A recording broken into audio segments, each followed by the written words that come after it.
నాయకత్వం మల్లికార్జున ఖర్గే గారి నాయకత్వం మల్లికార్జున ఖర్గే గారి నాయకత్వం Narendra Modi Narendra Modi Narendra Modi BJP BJP BJP BJP हटाओ बीजेपी हटाओ बीजेपी हटाओ बीजेपी हटाओ बीजेपी हटाओ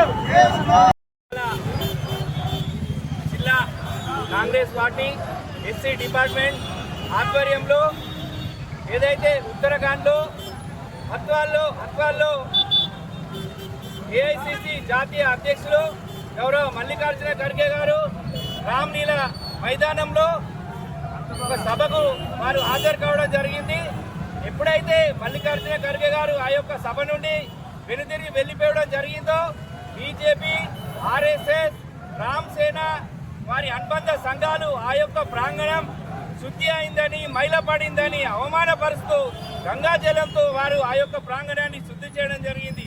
దానికి నిరసనగా టీపీసీసీ ఎస్సీ డిపార్ట్మెంట్ చైర్మన్ అదేవిధంగా మానకొండూరు ఎమ్మెల్యే గౌరవ కొవ్వంపల్లి సత్యనారాయణ గారి పిలుపు మేరకు రాష్ట్ర వ్యాప్తంగా అన్ని జిల్లా కేంద్రంలో ఎస్సీ డిపార్ట్మెంట్ ఆధ్వర్యంలో నిరసనలు ధర్నాలు చేపట్టడం జరుగుతుంది.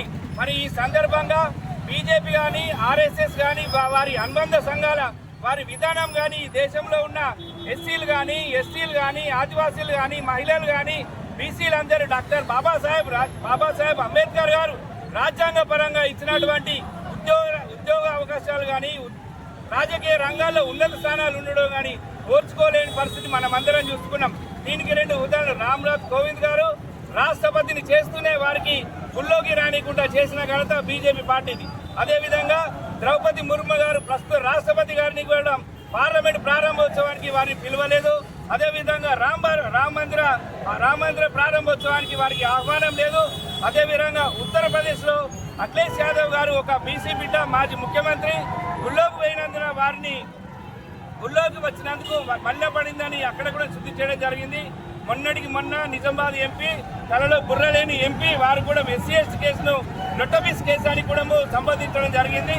మరి ఈ సందర్భంగా బీజేపీ విధానాలు కానీ ఎస్సీలు కానీ ఎస్టీలు కానీ మహిళలు కానీ ఆదివాసులు కానీ దేశవ్యాప్తంగా ఉన్న వర్గాలు ఉన్నత స్థానంలోకి రావద్దని వారి ఎజెండా ఉన్నది. కాబట్టి రాబో రోజులలో కాంగ్రెస్ పార్టీ ద్వారానే ఈ యొక్క సమానత్వం ఉంటుంది, రాజ్యాంగ ఫలాలు అంతే అని గుర్తు చేస్తూ రాబో రోజులలో కాంగ్రెస్ పార్టీని అధికారంలోకి తీసుకురావాల్సిందిగా ఎస్సీ ఎస్టీ బీసీ మహిళలకు ప్రజలందరికీ కోరుకుంటూ అవకాశం ఇచ్చిన మిత్రులందరికీ పాల్గొన్న ఎస్సీ డిపార్ట్మెంట్ ఇతర అనుబంధ సంఘాల మిత్రులకు మీడియా మిత్రులకు పేరు పేరున ధన్యవాదాలు తెలిపిస్తూ ముగిస్తున్నాను.